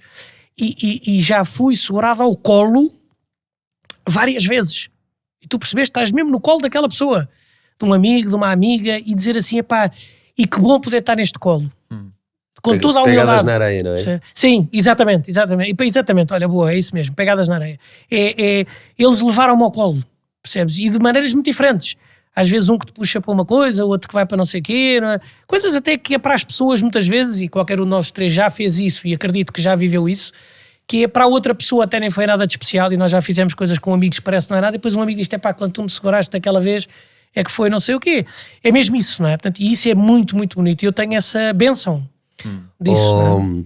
Duarte, se calhar está na altura de nós introduzirmos aqui, Sim, não é? eu acho que sim, podemos, se calhar, pedimos-te para trazer um objeto e um livro, e se quisesse apresentar o livro que trouxeste, e porquê? O que é que marcou, o que é que marca, o que é que ainda marcará? Olha, o livro que eu trouxe chama-se O Cavaleiro da Armadura Enferrujada.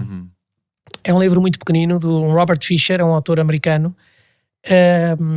Mas é um livro verdadeiramente fabuloso. Eu já o li mais de 10 vezes, seguramente. Aliás, o Frederico estava a dizer que releu agora outra vez, portanto é um livro que se lê de empreitada, a dizer, em vez de dizer assim, olha, vou tomar aqui uma semana de antibiótico, eu vou ler isto, não é? E reler. É terapêutico. É terapêutico. E ressublinhar, que é uma coisa giríssima, que é apanhas sublinhados e um tipo diz, mas como é que eu não sublinhei esta frase de outra vez? O que é muito giro, porque revela que estás em timings diferentes da tua vida, não é?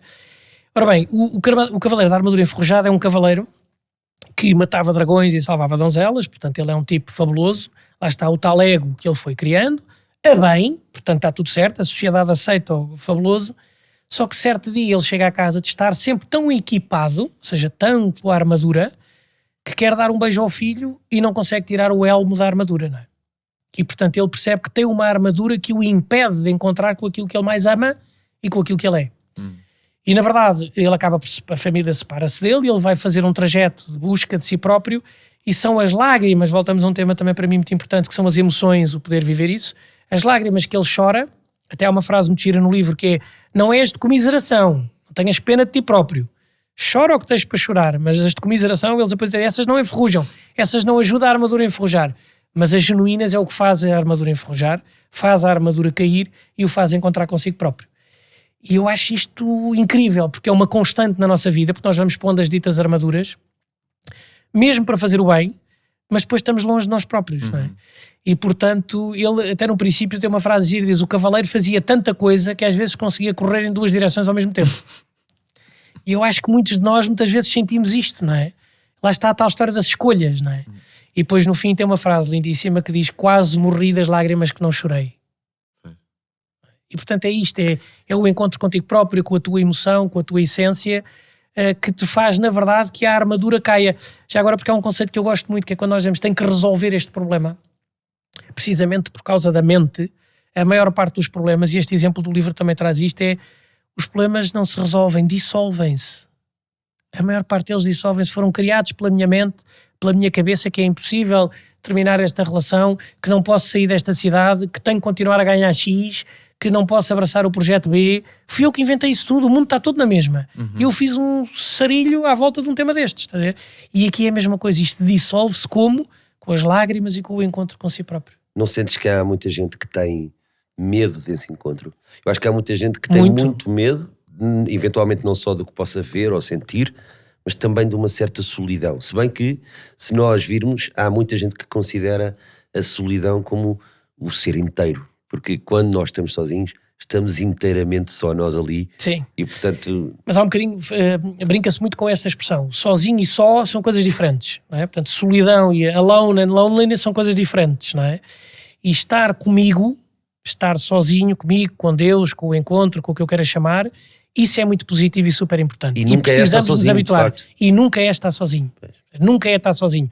Que é diferente de me sentir alone, quer dizer, que é quando um tipo sente mesmo que aí sim eu estou sozinho. E mais, e pode-se estar, e nós vemos, e há filmes que são muito elucidativos disto, e livros, este é um caso, porque ele tinha mulher, tinha filho, tinha as comunidades todas a bater-lhe palmas, e na verdade ele está sozinho. Pessoas que nós sabemos, este tipo, mas você não é CEO da empresa X, e você não tem imensa gente a trabalhar com você, e não tem uma família de 6 filhos, e o tipo está tristemente sozinho. Não é? Portanto, por isso é que o encontro tem que ir sendo feito. Não é? Ir sendo feito. E portanto, sim, eu acho que é super importante, e é o que o livro, aliás, o livro termina de uma maneira muito gira, que é ela encontra-se consigo própria, mas nós não sabemos se ele reencontra a família. Eu já disse várias vezes que estou eu a escrever o segundo volume deste livro, que é o que o livro nos deixa, não é? Agora vai tu, encontrando-te contigo, o que é que isso vai dar? E não há uma resposta para dar. Não é? E porquê é que as pessoas têm muito medo dessa questão que dizias e bem deste trabalho? Porque não é um trabalho comum, muitas vezes, e porque volta a tal conceito que eu acho que ajuda muito quando construímos o conceito do apego, que é aquilo que eu dizia, que é quando eu me identifico com ser advogado, ser mais velho, ser pai, ser um conjunto de características que tu dizias que me definem, mas que se calhar não me definem. E quando eu perco um pai, ou perco um casamento, ou perco um emprego, ou perco dinheiro, ou perco um estatuto, eu continuo cá. E é paradoxal, porque é aparentemente mais confortável, mas a prazo é mais doloroso. Claro, muito mais doloroso. É como as feridas, eu gosto muito deste exemplo, porque fiz muitas, gosto muito de jogar à bola e acho que vocês também, e o que me acontecia muito era as feridas no joelho, não é? E o que é que nós fazíamos? Punhamos os jeans por cima e depois aquilo, tirar as próprias calças doía, não é? E portanto, é só estar a tapar isso, não é? Só que a pessoa tem medo, porque tem medo de dizer assim, então se eu deixar de ter isto, de ter este carro ou ter este estatuto, às vezes até nem gosto de ir por estes exemplos que já são um bocadinho banais, mas se eu deixar de ter coisas que as pessoas acham que fazem todo sentido, o gajo agora não conta piadas, ou ele agora afinal de contas já não é solidário, ou ele agora já não faz não sei o quê, isso não me define. Isso não me define, independentemente dos aplausos. Essa pressão, pessoalmente? Não, mas faço por estar atento a ela. Quem mais me pressiona sou eu. Eu chatei-me muito. Tanto a dita Fraulein é lixada e depois vem às vezes, e vem muitas vezes surra, nós não nos apercebemos, não é? Nós não nos apercebemos, mas a pessoa vem, pede ajuda, faz não sei o que e tal, e tu vais todo contente, um bocadinho cavaleiro atrás, por isso é que eu gosto muito deste livro, não é? E quando dás por ela, estás com a armadura posta, não é? E de alguma maneira não te estás a encontrar a ti próprio. E depois, como eu dizia às vezes, é mais simples do que parece, que é, estás bem ou não estás bem? E não é se está tudo bem, porque vais fazer o check do Excel, está tudo bem. É como é que estás? Estás porreiro da vida ou não? E quantas vezes, as melhores noites que tenho tido nos últimos anos, muitas vezes é um copinho de vinho tinto, um queijinho comprado ali na coisa, não sei o quê, ver uma série daquelas de encher balões, e está uma noite de luxo, estás a perceber? Ou seja, e eu adoro pessoas, e adoro convívios, e adoro programas, e adoro viagens, mas está muito bom. E portanto, o estares bem contigo é o que te permite estar com os outros de forma livre, porque eu não estou apegado. É muito injusto eu querer que o outro precise de mim. Estás a ver? Este António de Melo, mais uma vez, o gajo numa das talks dele tem uma coisa fabulosa. O gajo diz assim, a mãe a perguntar a um filho, então mas tu, o que é que ela gosta em ti? Ela gosta que eu seja inteligente, bom amigo e bom marido. Então o que é que tu mais gostas nela? E o gajo responde, o que eu mais gosto nela é que ela acha que eu sou inteligente, bom marido e esse tipo interessante, estás a ver? E muitas vezes perguntam, mas o que é que tu queres daquela pessoa? Que ela goste de ti? Estás a ver? Nós vamos procurar muitas vezes isso, não é? E é humano, mais uma vez. Sim. É só estar atento, percebes? Eu quando falo em público, seja com humor, seja qualquer sítio, eu digo sempre, o que faço é um desafio de consciência. Hoje em dia já vai sendo fácil, mas há 14 anos eu dizia que era um desafio de consciência, a malta ficava a olhar para mim e, pois, isso, exato, estás a ver? Uma vez houve um fulano nos Leões de Portugal, aquela instituição de solidariedade do Sporting, veio ter comigo, um homem giríssimo, assim baixinho, muito português, antigo, dizia assim, então o meu amigo é que é um das variedades, não é? Ou seja, eu achei uma delícia. Porque a pessoa não sabe o que é que há de chamar, não é? Mas é desafio de consciência, é isso mesmo, que é desafiar a pessoa, depois cada um tem o seu caminho e tem a sua descoberta e não há aqui, e como eu digo, não é preciso montar-se no elefante e ir para a Índia vestido de cor de laranja, largar tudo ou dar cabo toda a gente, não é? Podes ir e está tudo certo, mas não precisa de ser assim, não é? Só precisa ser verdadeiro. Até porque alguém também dizia que tu vais para o Tibete meditar, a única diferença é que lá faz mais frio. Estás a perceber? Ou seja, não é por aí, não é? O projeto Apoiares, que falámos há pouco, e através do qual tu fizeste muita coisa e muitas talks, que depois ajudaste muitas causas, incluindo a minha querida Terra de Sonhos. É verdade, é verdade. Privilégio meu. Isso é uma parte fundamental desse teu propósito, porque eu lembro-me de falaste de dar e receber, e que sempre que davas, recebias até, enfim, numa intensidade provavelmente maior. Sim. E eu lembro sempre de um livro do Adam Grant, que se chama Dar e Receber, em que ele demonstra como é que a postura de dar no médio e longo prazo se reflete sempre numa posição mais vantajosa em relação às outras. Sim, sim. é uma parte fundamental deste teu caminho, já se percebeu. Eu diria até que sempre foi, ou seja, eu sempre tive muito isto. Eu lembro-me na rua, não é? Já todos temos a nossa rua, não é? Os jogos de futebol de rua, nós tínhamos ali um campo perto, que era o Palmense, saudoso Palmense, e nós íamos lá jogar, pá, e havia muitas vezes amigos meus que não tinham dinheiro para o campo, não é? Imagina, éramos 10, e depois já jogávamos 4-4, vocês sabem o que é o desespero de querer jogar a bola e não haver malta. E eu dizia, pá, não te preocupes, eu pago o teu, depois tu pagas, não é? Portanto, eu sempre tive isto, não por ter dinheiro, quer dizer, tinha que ter para emprestar, mas porque era um tipo contido, não é? No sentido de ser rico.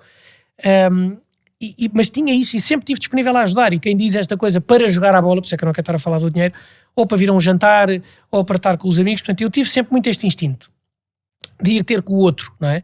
E tive muitas vezes temas, até com pessoas muito próximas, e por imagina processos de divórcio, que são processos muito sensíveis e que as pessoas afastam-se todas para ninguém quer estar no meio da confusão. E eu, em muitos casos, com amigos comuns, fui eu que me atravessei porque senti que tinha esse dever de o fazer. Isto para dar um exemplo que não tem a ver com dinheiro, tem a ver com tu atravessaste ao lado de um amigo.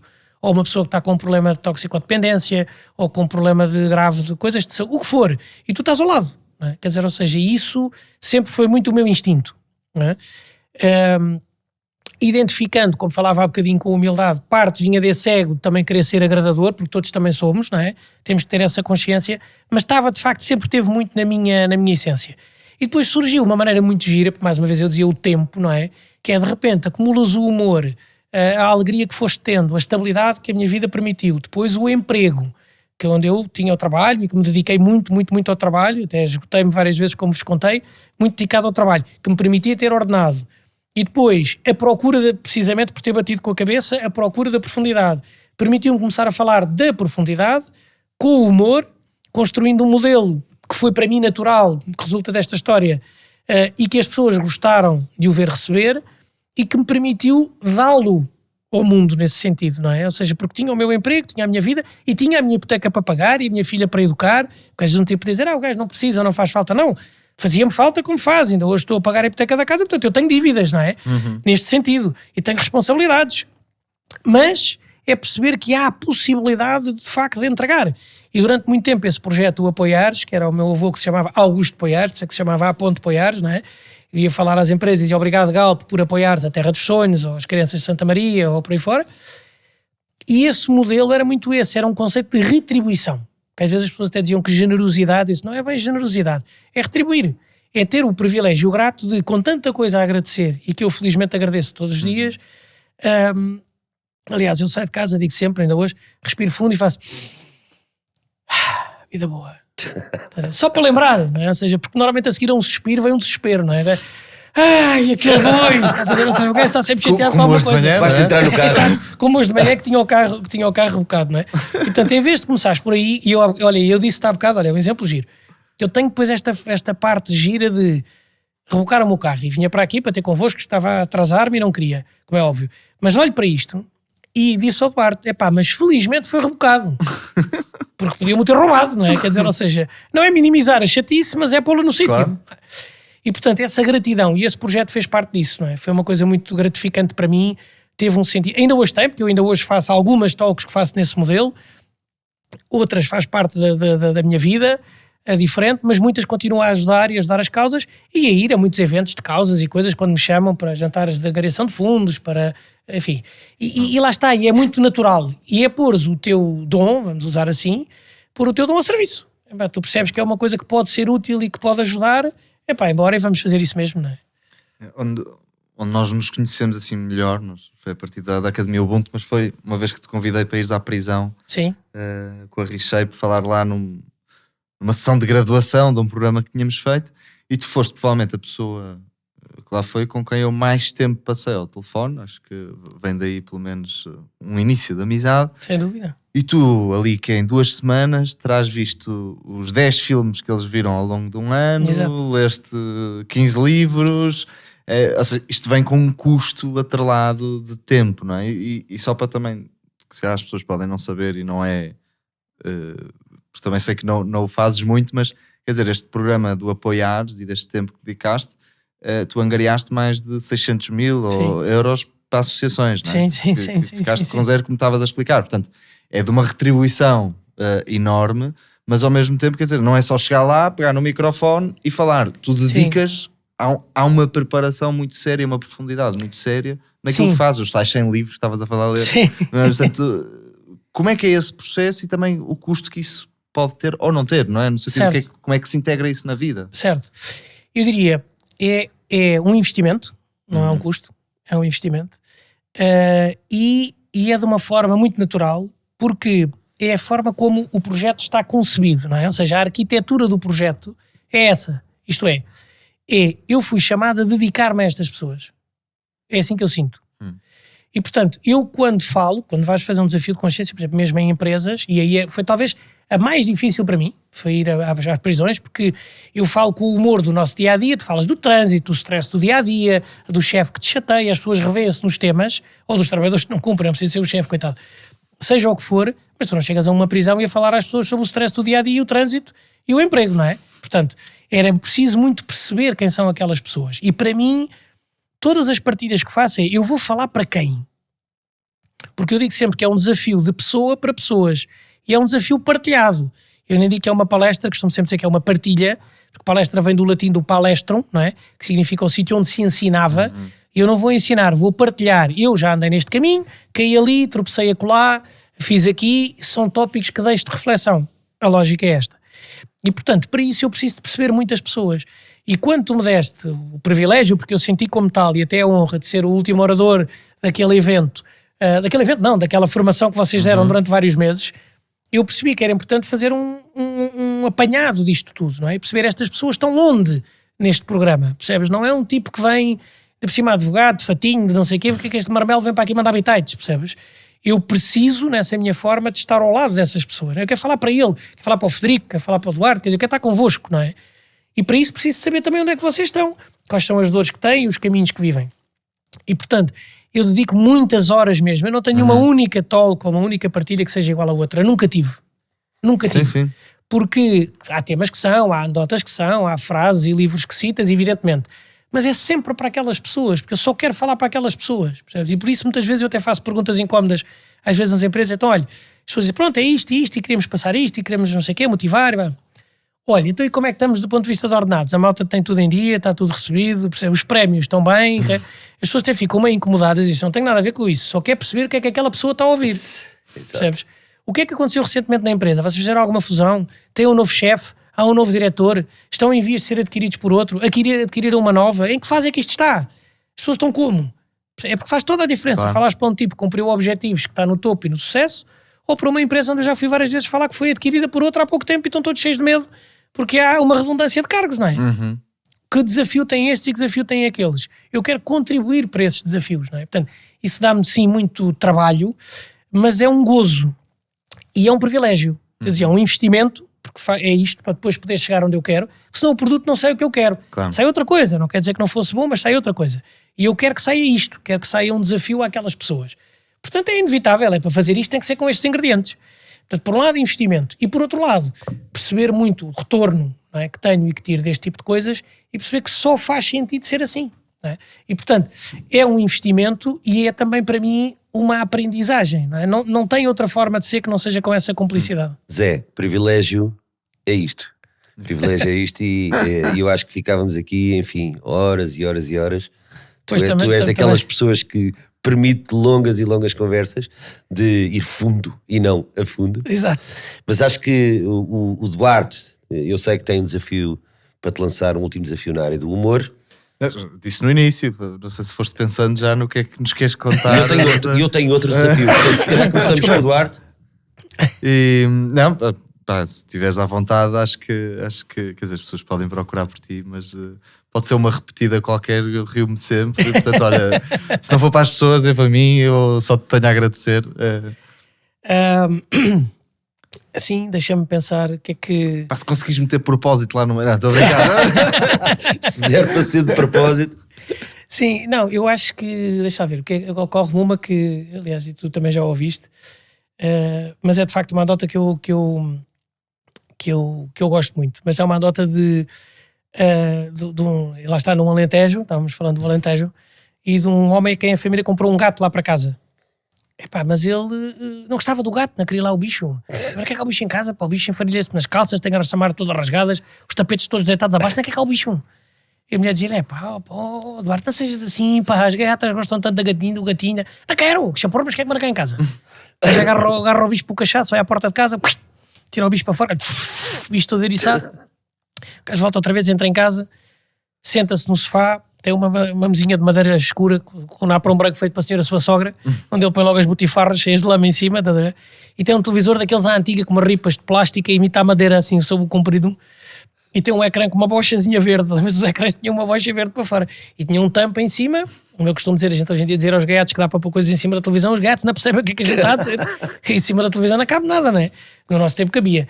E ele tinha um cão de loiça que lhe tinha dado um cunhado para o casamento e um Kiko dos judeus com um clipe para cada lado, um solideu com um clipe que era a antena, era isto, não é?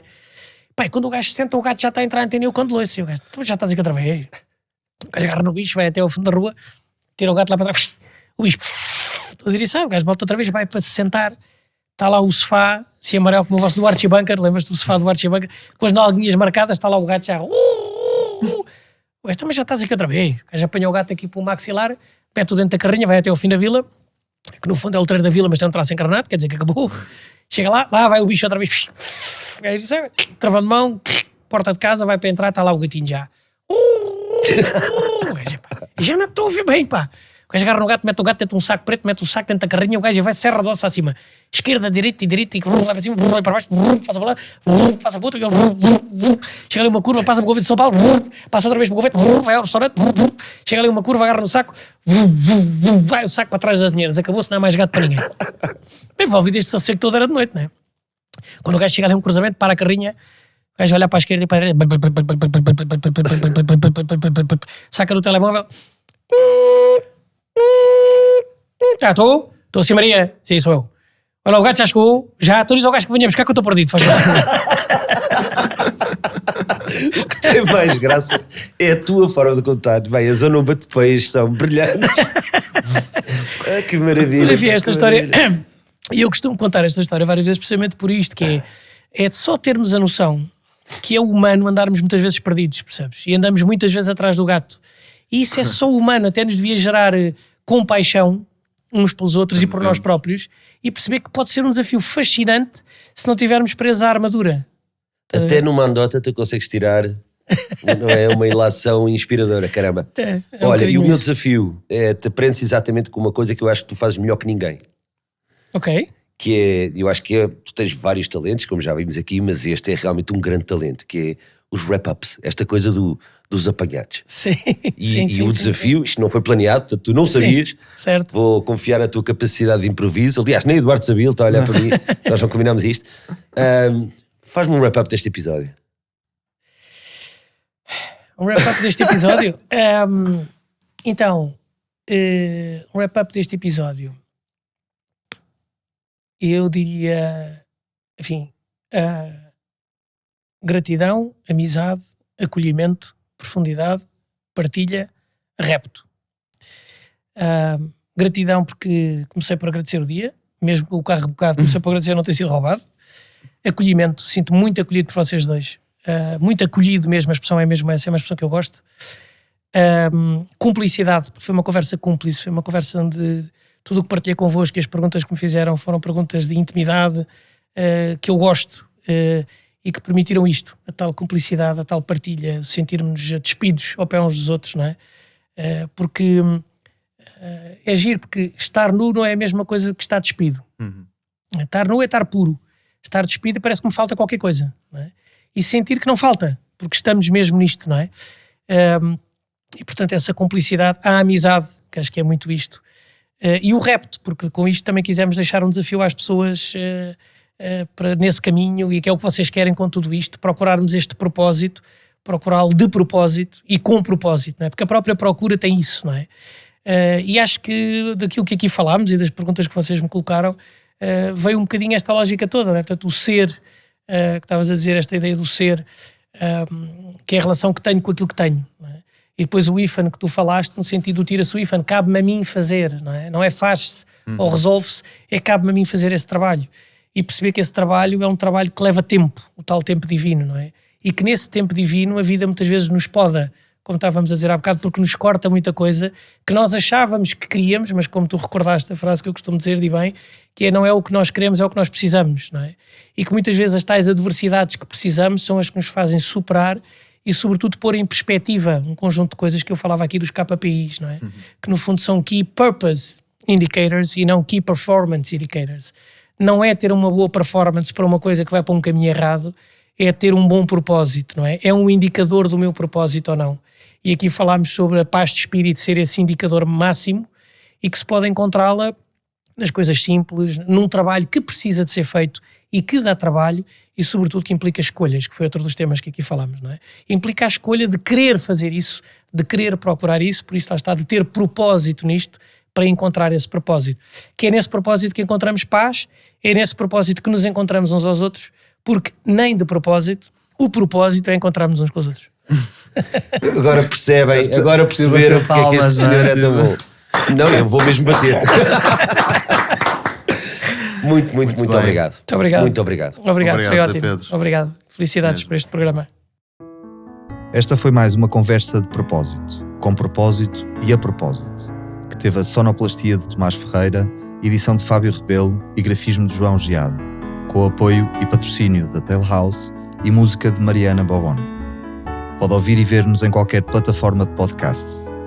Vemo-nos de novo no próximo mês, no primeiro domingo. Até lá, já sabe, todos somos fonte de inspiração uns para os outros, para encontrarmos o nosso propósito e vivermos com mais propósito. Um abraço.